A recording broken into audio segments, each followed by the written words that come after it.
Jung's most forbidden discovery wasn't about the unconscious mind or dream interpretation.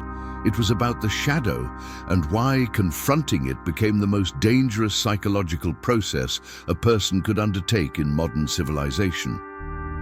In his clinical practice, Jung documented individuals with what he called shadow encounter syndrome.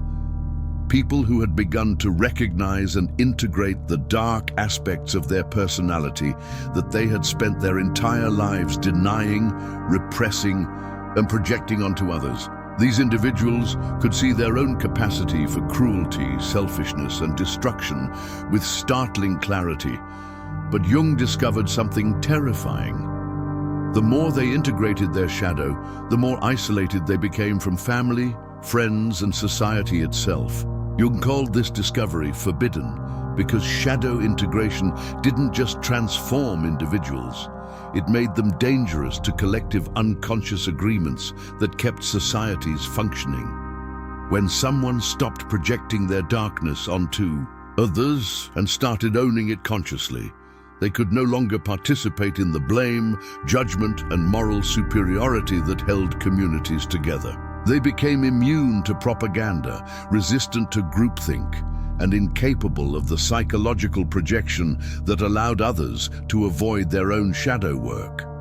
Not because they had become evil, but because they had become whole in a way that threatened everyone around them who remained psychologically fragmented. Today, I'll reveal Jung's most forbidden lesson about shadow integration and why he believed this process either completely destroys your connection to collective human consciousness or transforms you into something beyond ordinary social existence. Unveil, an individuated being who serves evolution itself. Before we continue exploring this revolutionary discovery, subscribe to the channel so you don't miss our deep psychology content. Leave your like to support the work and comment which aspect of this topic resonates most with you. Now let's dive into the discovery that changed everything. The case that revealed Jung's most forbidden lesson began with a patient he described in his private notes as the woman who became too real for reality. This patient came to Jung in 1917 during his most intensive period of studying what he called shadow integration consequences. She was a highly intelligent individual who had begun serious psychological work after a series of personal crises that forced her to confront aspects of herself she had never acknowledged. But Jung quickly realized he wasn't treating someone experiencing typical therapeutic breakthrough. He was observing something far more radical and disturbing. Jung wrote, "The patient presents with what can only be described as unprecedented psychological honesty. She has begun to recognize and acknowledge aspects of her personality, capacity for manipulation, hidden resentments, unconscious cruelty that most people spend their entire lives denying. However, this integration appears to be isolating her completely from her previous social and family relationships. This patient had started to see her own shadow contents with devastating clarity. She could recognize when she was being manipulative in conversations, when she felt secretly pleased by others' misfortunes, and when her helpful behavior was actually motivated by desire for control or superiority. She could see her capacity for jealousy, revenge, and calculated cruelty that she had previously projected onto others or rationalized away. But Jung observed that as she integrated these shadow aspects consciously, she became unable to engage in the unconscious psychological games that her relationships had been built on.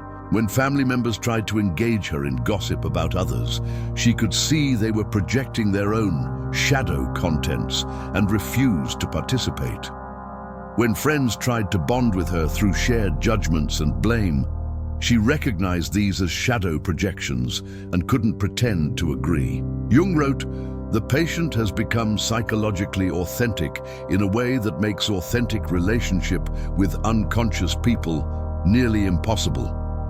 She can no longer pretend not to see what she sees, cannot participate in collective shadow projection, and finds herself increasingly isolated from every relationship and community that depends on shared unconsciousness for cohesion. But Jung discovered something even more disturbing about this pattern. Because this patient's shadow integration had made her immune to manipulation, propaganda, and collective emotional contagion, she had become what Jung called socially dangerous.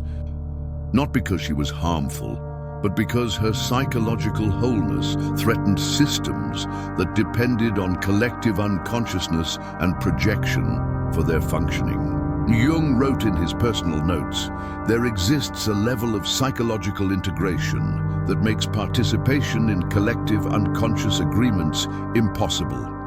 The individual who owns their shadow completely cannot be manipulated through guilt, cannot be controlled through fear, and cannot be convinced to project their darkness onto designated enemies." Such psychological sovereignty represents a fundamental threat to social structures built on shared unconsciousness. Therefore, Jung began investigating what he would call the forbidden nature of shadow work. He discovered that shadow integration wasn't just personally transformative, it was socially revolutionary in ways that made integrated individuals dangerous to existing power structures and collective agreements. Jung wrote, "The person who has faced their shadow completely becomes immune to the psychological manipulation techniques that govern human societies. They cannot be convinced to hate designated enemies, cannot be manipulated through moral superiority, and cannot be controlled through shame or guilt." Modern research by Dr. Robert Kegan on adult development validates Jung's early observations about individuals who achieve what he calls self-authoring consciousness.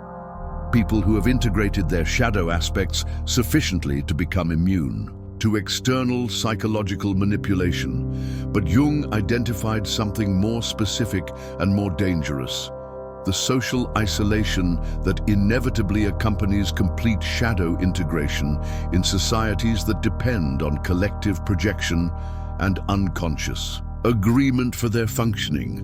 Jung observed that people who had done serious shadow work often developed what he called projection immunity, the inability to participate in blaming others for qualities they recognized in themselves, judging others for behaviors they knew they were capable of, or maintaining moral superiority over groups they understood shared their same psychological potentials. Jung wrote, "The individual who has integrated their shadow cannot participate in the collective psychological games that most human relationships and social structures depend upon.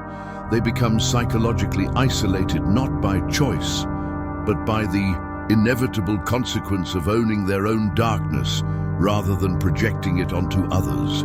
Jung identified 4 distinct types of shadow integration that create dangerous levels of psychological authenticity. Type 1, the projection withdrawal. Jung documented individuals who had recognized their tendency to project their own unwanted qualities onto others and had withdrawn these projections consciously. These people could no longer blame others for traits they possessed themselves, or maintain moral superiority over people whose behaviors they recognized as potential expressions of their own shadow. Jung wrote, "The projection withdrawal individual has learned to recognize their own capacity for the very qualities they most despise in others. This creates profound humility, but also profound isolation, as they can no longer participate in the collective psychological comfort of shared judgment and blame." These individuals would find themselves unable to engage in conversations about how terrible certain types of people were because they could see those same potentials within themselves. They couldn't participate in family discussions about the selfishness of others because they had recognized their own selfishness.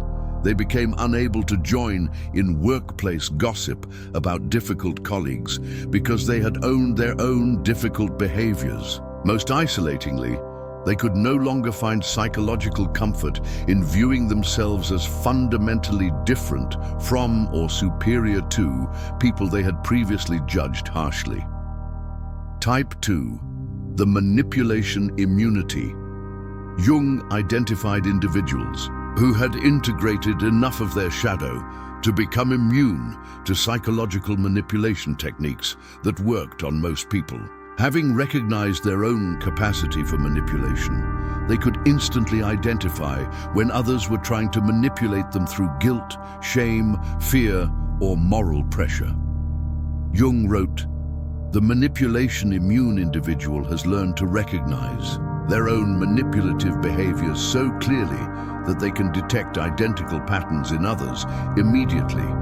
This makes them impossible to control through conventional psychological pressure, but also makes them dangerous to relationships and systems that depend on unconscious manipulation for their functioning." These people could see through emotional manipulation, recognize guilt-tripping attempts, identify fear-mongering tactics, and remain unmoved by moral pressure designed to control their behavior. They had developed what Jung called psychological sovereignty, complete immunity to external attempts to control their thoughts, feelings, or actions through emotional manipulation. But this immunity made them incompatible with families, relationships, workplaces, and social groups that used these manipulation techniques as normal methods of influence and control. Type 3. The moral superiority dissolver. Jung documented individuals who had integrated their shadow so completely that they lost the ability to maintain moral superiority over anyone. Having recognized their own capacity for every form of human darkness, they could no longer view themselves as fundamentally better than others or participate in collective judgments about good and evil people. Jung wrote, "The moral superiority dissolver has discovered that they contain every quality they have ever judged in others.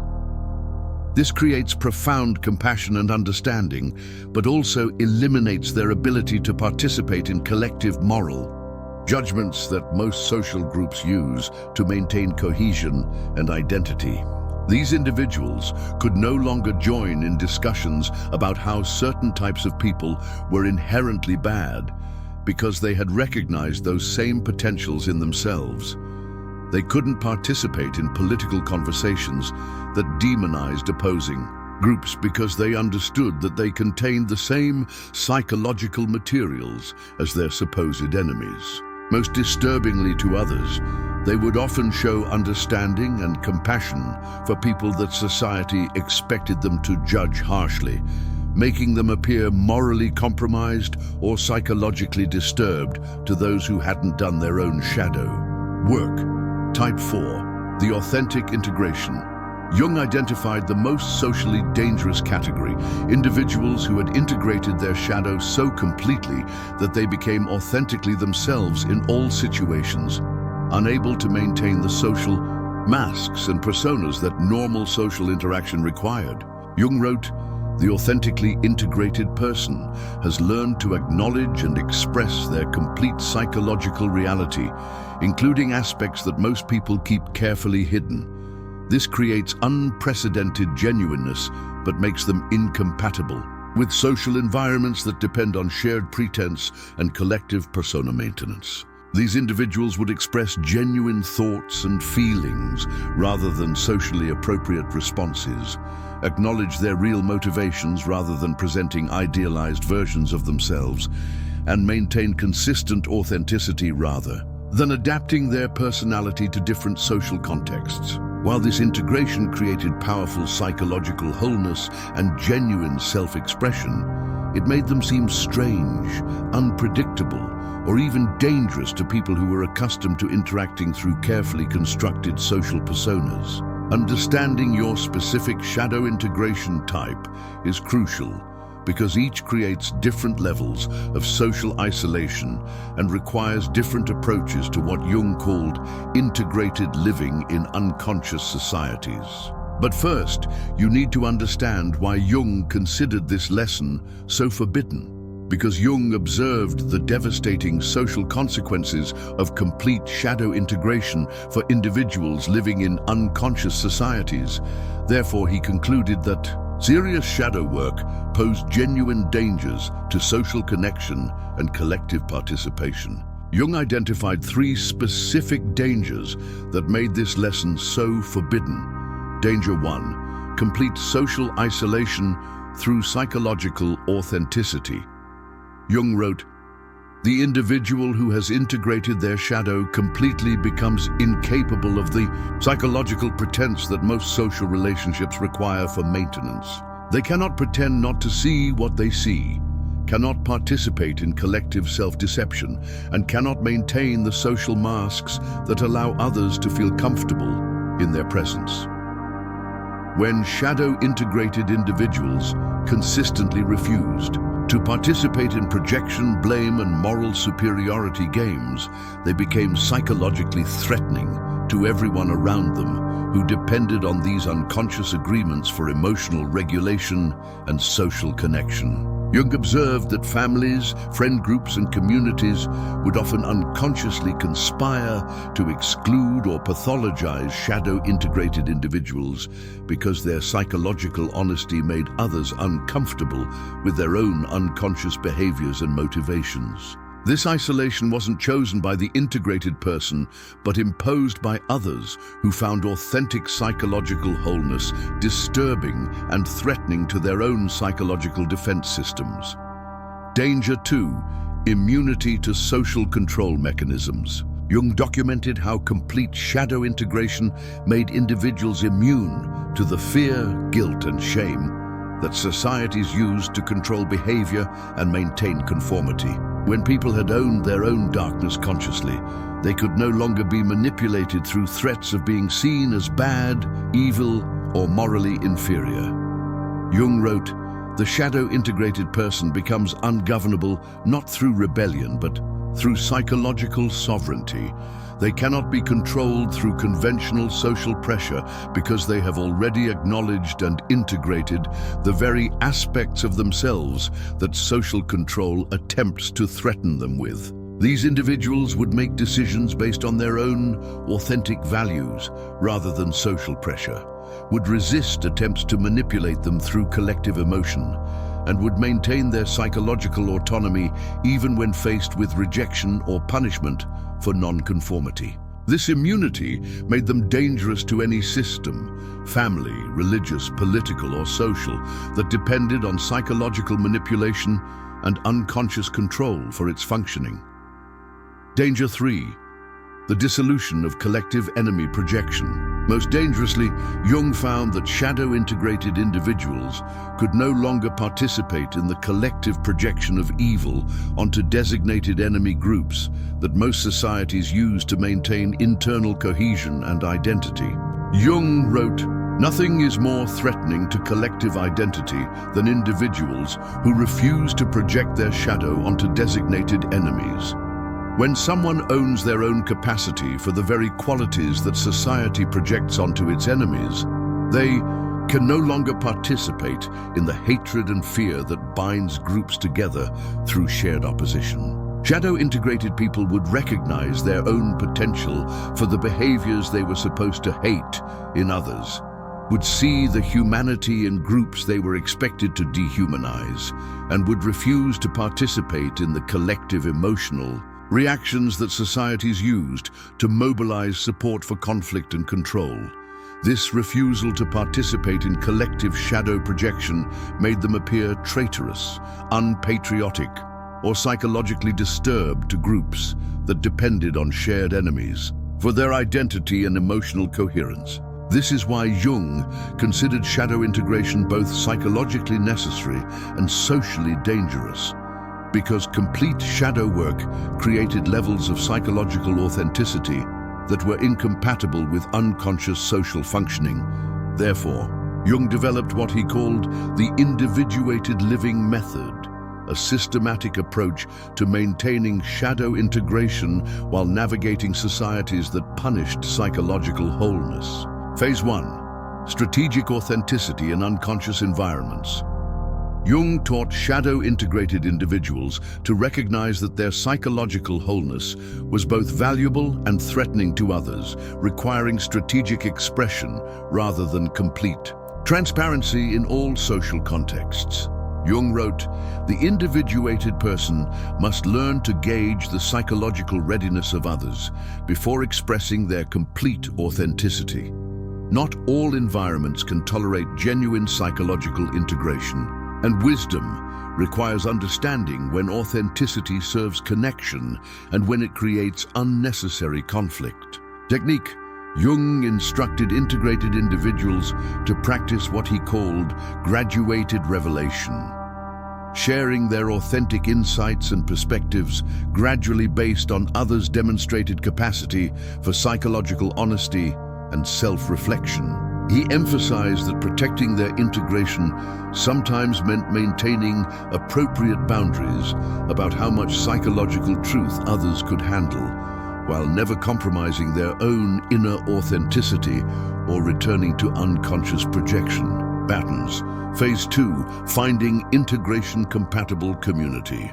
Jung discovered that shadow-integrated individuals needed to actively seek out others who had achieved similar levels of psychological wholeness, as relationship with completely unconscious people became increasingly impossible and draining. Jung wrote, "The individuated person cannot return to unconscious living, but they can find others who have achieved similar psychological development.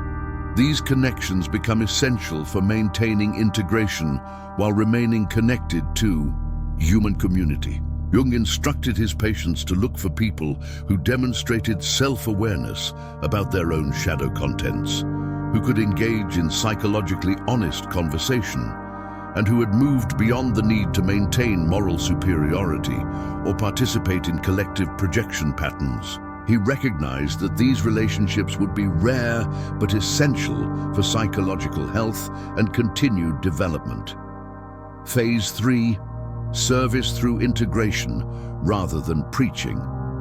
The final phase involved what Jung called silent teaching, serving others' psychological development through embodying integration rather than trying to convince them to do their own shadow work.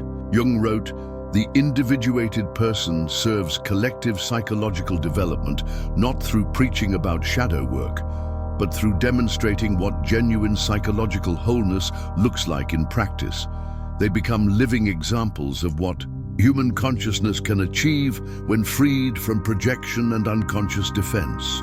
This required developing what Jung called compassionate sovereignty, maintaining complete psychological authenticity while understanding that others' unconscious behaviors were expressions of psychological fragmentation rather than inherent moral failure. Because Jung understood that shadow integration could either isolate individuals completely from human society or transform them into servants of collective psychological evolution, therefore he studied both successful and unsuccessful cases to understand what determined whether integrated individuals found sustainable ways to live authentically while remaining connected to human community. The case of integration isolation. Jung documented several patients whose shadow work had been so complete that they became unable to maintain any meaningful relationships with unconscious people. One case involved an individual who had recognized their shadow contents so thoroughly that they could no longer tolerate the psychological pretense required for normal social interaction. Jung wrote, "The patient's integration became so complete that they found all unconscious behavior, projection, blame, manipulation, persona maintenance, psychologically unbearable to witness or participate in. This led to complete social withdrawal and profound existential loneliness. These cases represented what Jung saw as the failure of integration to find expression in service. Individuals whose psychological wholeness became a burden rather than a gift because they couldn't find ways to use their authenticity constructively in an unconscious world. The case of integrated service. Jung extensively studied historical figures who had achieved complete shadow integration while maintaining meaningful engagement with collective human development. He was particularly influenced by individuals like Meister Eckhart and Lao Tzu, whom Jung considered examples of successfully integrated shadow work that served collective consciousness evolution. These figures had achieved what Jung called transparent authenticity, complete ownership of their shadow contents combined with wisdom about how to share psychological insights in ways that supported others' development rather than threatening their psychological defenses. Jung wrote, "The integrated servant recognizes that their psychological wholeness serves collective development not through displaying their authenticity, but through creating safe spaces where others can begin to examine their own shadow contents without feeling judged or threatened." Jung noted that these individuals succeeded by combining complete shadow integration with profound compassion for human unconsciousness, understanding that others' projection and defense were expressions of psychological woundedness rather than moral failure. Jung's own integration journey. Most significantly, Jung documented his own struggle with shadow integration during his confrontation with the unconscious and throughout his subsequent career. Jung wrote, "I discovered that recognizing my own capacity for manipulation, cruelty, and self-deception made me simultaneously more authentic and more isolated from conventional social interaction." Jung's breakthrough came when he realized that his shadow integration served not just personal development, but collective psychological evolution. He wrote, "I learned that owning my darkness consciously allowed me to help others explore their own unconscious contents without judgment, because I had already acknowledged the same potentials in myself." This realization transformed his approach to both therapy and relationships, moving from trying to maintain social acceptability while doing shadow work to using shadow integration as foundation for authentic service to others' psychological development. Because individuals with integrated shadow contents often struggle to find others who can engage authentically without psychological defense and projection. Therefore, Jung emphasized the crucial importance of finding what he called integration. Communities, groups of people capable of psychological honesty and mutual shadow work. Jung wrote in Memories, Dreams, Reflections, "The individuated person must seek community with others who have achieved sufficient psychological wholeness to engage in authentic relationship without constant projection and defense." Jung identified 3 essential types of relationships for shadow-integrated individuals. Type 1, fellow individuated persons. Jung wrote, "The integrated person recognizes another integrated person immediately. There is a quality of psychological transparency and authenticity that creates instant recognition and profound relief from the isolation of living authentically in unconscious environments." These connections often happen through recognition of shared commitment to psychological honesty and mutual shadow acknowledgement. With fellow integrated individuals, you can express complete authenticity without fear of triggering defensive reactions or projection patterns. Type 2, conscious development seekers. Jung observed that people actively engaged in their own psychological development through therapy, spiritual practice, or serious self-reflection could often handle authentic relationship with integrated individuals without becoming defensive. They might not have achieved complete shadow integration themselves, but they understood its value and could engage with psychological honesty as opportunity for their own development rather than threat to their self-image. Type 3, natural containers. Jung identified individuals who, while they might not possess complete shadow integration themselves, had natural capacity for holding psychological complexity and authenticity without being overwhelmed or threatened by it. The recognition process. Jung developed specific indicators for identifying integration-compatible relationships. They demonstrate curiosity about psychological complexity rather than insisting on simple explanations for human behavior. They can acknowledge their own contradictions and limitations without shame or defensive reactions. They show genuine interest in psychological honesty rather than maintaining comfortable illusions about themselves and others. They maintain emotional stability when confronted with psychological authenticity rather than becoming defensive or rejecting. Gradual authenticity protocol. Jung taught integrated individuals a careful process for revealing their psychological wholeness. 1. Begin with minor acknowledgements of personal complexity to assess their receptivity. 2. Observe whether they can handle discussions about shadow contents without becoming uncomfortable or judgmental. 3. Evaluate whether they demonstrate their own psychological self-awareness rather than projecting all darkness onto others. 4. Gradually share deeper integration insights based on their demonstrated capacity for psychological honesty. 5. Always frame shadow acknowledgements as shared human experience rather than personal confession. Jung emphasized, the goal is not to find people who accept all psychological authenticity uncritically, but to find people who can engage with shadow integration as valuable contribution to understanding human nature more completely. Because integrated shadow work serves both individual psychological health and collective consciousness evolution, therefore Jung viewed successful shadow integration as essential not just for personal authenticity, but for humanity's psychological and spiritual development. Jung wrote in The Undiscovered Self, the individual who owns their shadow completely serves as a bridge between collective unconsciousness and collective consciousness, helping humanity recognize and integrate the darkness that it has been projecting onto designated enemies and scapegoats. He believed that individuals who successfully integrate their shadow become what he called consciousness carriers. People who help collective humanity move beyond projection and blame toward genuine psychological maturity and authentic self-knowledge. The 4 stages of shadow integration. Stage 1, projection withdrawal without judgment.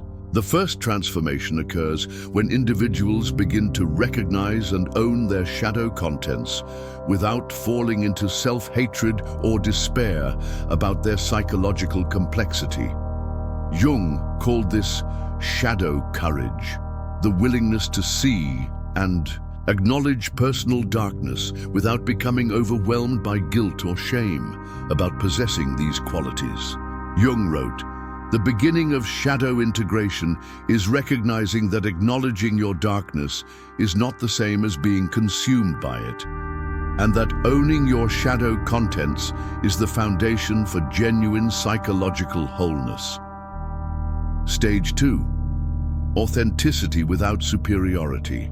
The second stage involves expressing genuine psychological wholeness while maintaining humility about shared human complexity rather than developing superiority about integration achievements.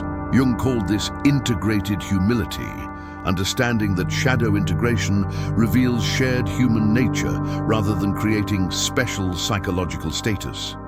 Jung observed, the truly integrated person recognizes that owning their shadow reveals their fundamental similarity to all humans rather than their superiority over unconscious people. Stage 3, service without preaching.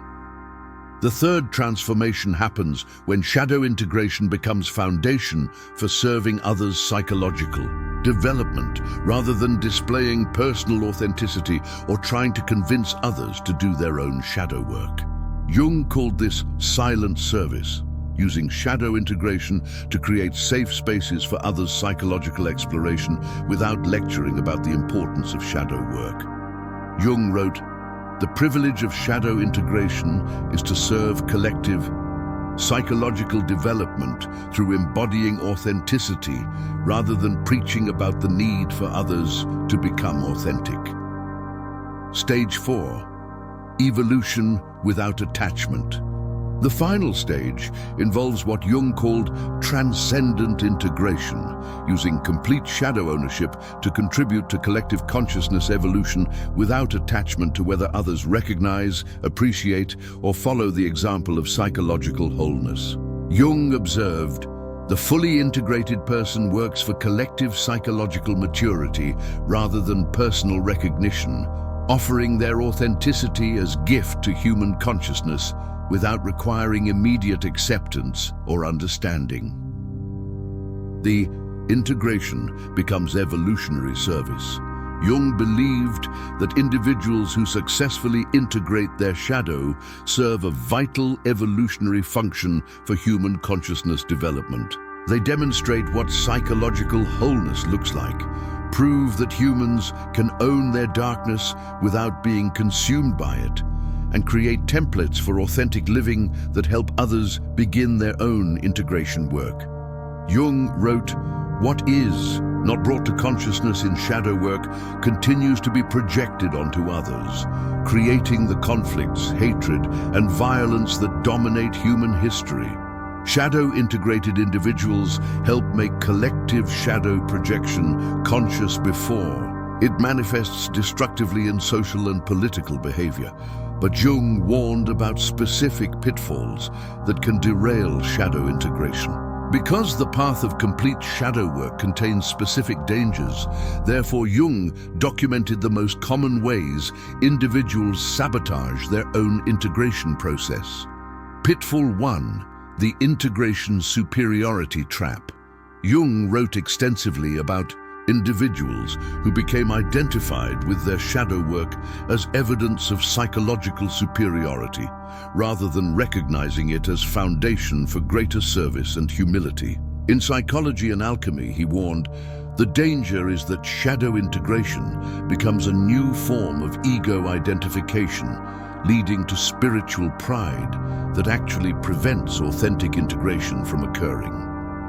Individuals who fell into this trap would become arrogant about their psychological authenticity, judgmental toward unconscious people, and superior about their integration achievements. Jung observed, "The moment someone believes their shadow work makes them better than others, they have failed to integrate the shadow content of spiritual pride and superiority." Pitfall 2. The authenticity compulsion. Jung documented cases where individuals became compulsively authentic in all situations, believing that complete transparency was required regardless of others' capacity to receive psychological honesty. Jung wrote, "True integration includes wisdom about when authenticity serves connection and when it creates unnecessary harm or conflict." These individuals would share inappropriate personal information, express every authentic thought regardless of context, and maintain rigid honesty without consideration for others' psychological readiness or emotional well-being. Pitfall 3. The projection paranoia. Jung observed that some individuals became so focused on avoiding projection that they rejected all external feedback and refused to consider that others might have legitimate insights about their behavior. They would become convinced that any criticism was projection, that all negative feedback was others' shadow projection, and that their integration made them immune to having unconscious behaviors that others could legitimately observe. Jung warned, integration requires ongoing humility about unconscious contents that may still need recognition, not defensive certainty about complete psychological awareness. Pitfall 4. The isolation justification.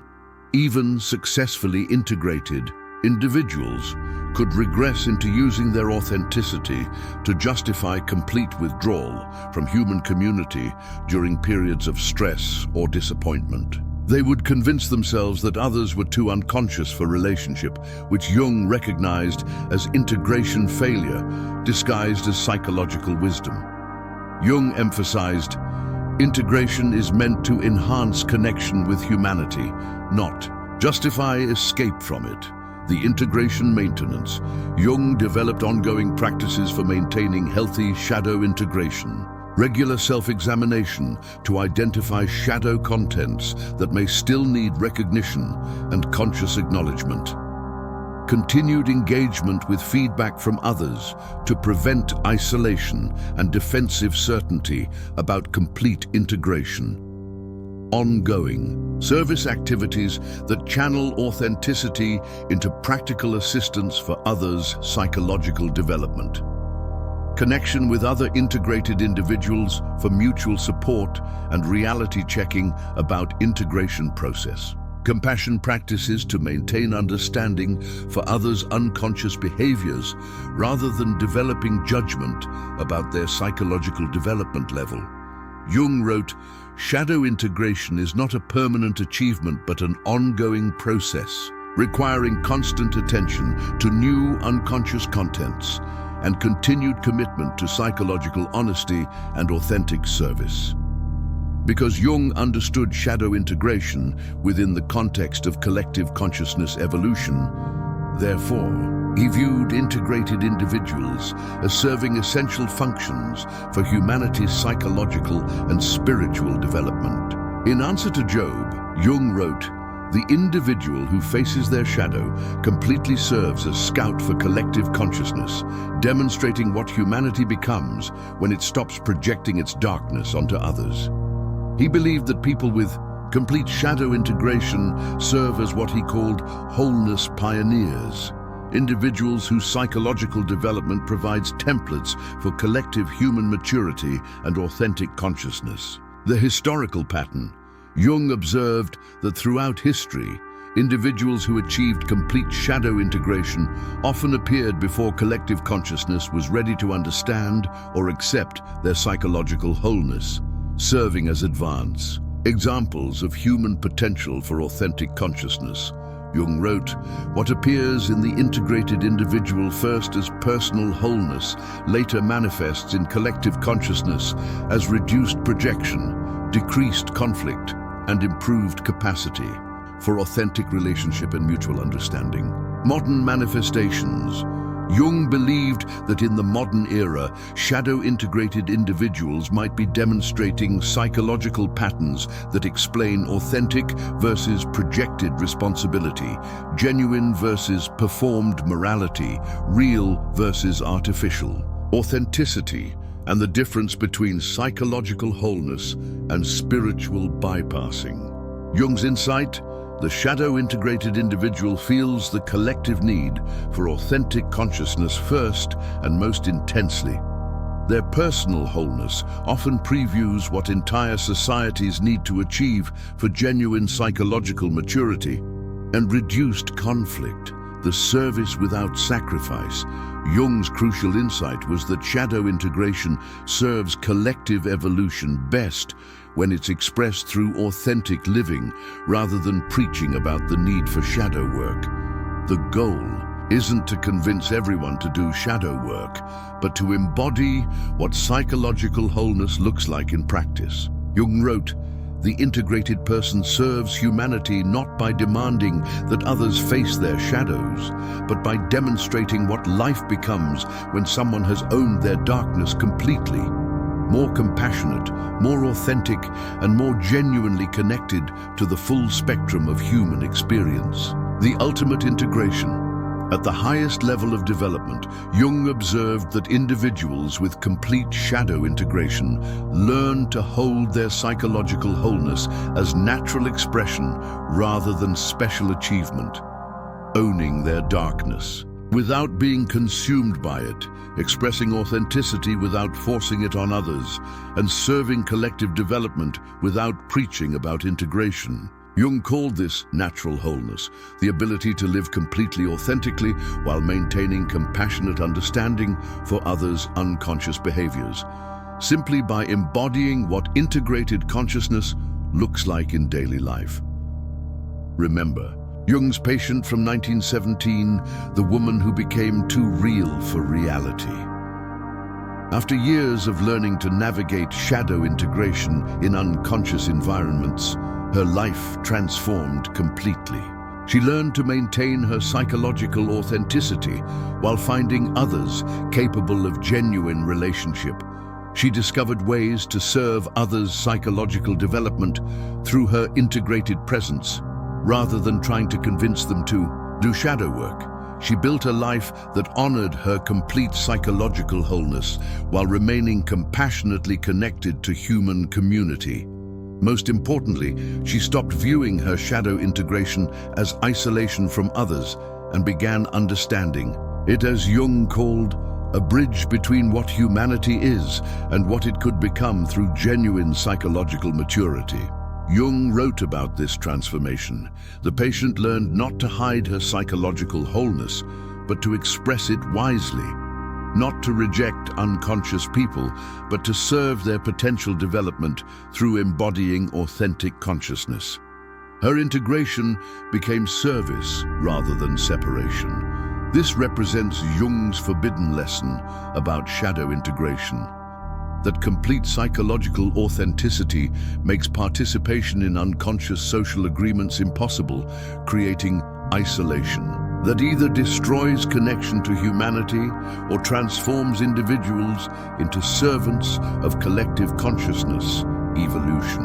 And this isolation will either break your faith in human possibility completely or force you to develop exactly the wisdom that serves humanity's psychological development, demonstrating what authentic consciousness looks like when it learns to love darkness as much as light.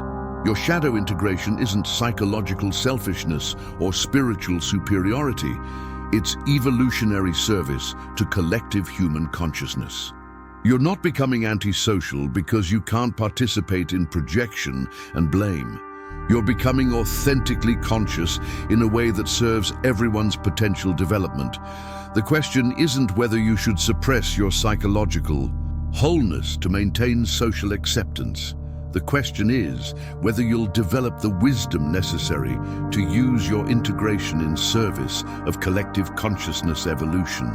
Jung's individuated living method offers a path from isolated authenticity to integrated service, from shadow work as personal achievement to shadow integration as evolutionary contribution. You were born to be psychologically whole, not to suffer in isolation, but to demonstrate what authentic human consciousness becomes when it stops projecting its darkness onto others. The world needs your shadow integration, but it needs it expressed through compassionate service that creates safe spaces for others to begin their own journey toward psychological wholeness. Your integration is not your burden, your failure. To use integration in service of collective development is your missed opportunity. Learn to serve through your wholeness, and you become exactly what Jung believed shadow-integrated individuals were meant to be. Consciousness pioneers preparing humanity for psychological maturity that transcends projection, blame, and unconscious conflict. Jung's forbidden lesson about shadow integration wasn't that it isolates you from society. It's that most shadow-integrated people never learn to use their psychological wholeness in service of collective development, remaining isolated by achievements that could serve human evolution if expressed through compassionate wisdom. The forbidden nature isn't in facing your shadow. It's in failing to transform shadow integration into evolutionary service that helps collective humanity mature beyond projection and unconscious conflict. You are not too authentic for unconscious society. You are exactly what consciousness evolution requires, once you learn to serve through your integration, as wisely as Jung learned to serve through his psychological discoveries. If you recognize yourself in Jung's description of the shadow-integrated individual who struggles with social isolation, you're part of a pioneering group that Jung believed essential for consciousness evolution. Share in the comments what aspects of shadow integration resonate most with your experience. Your journey connects with others, learning to transform psychological wholeness into evolutionary service. Subscribe for more insights into Jung's discoveries about psychological development that transcends conventional social functioning.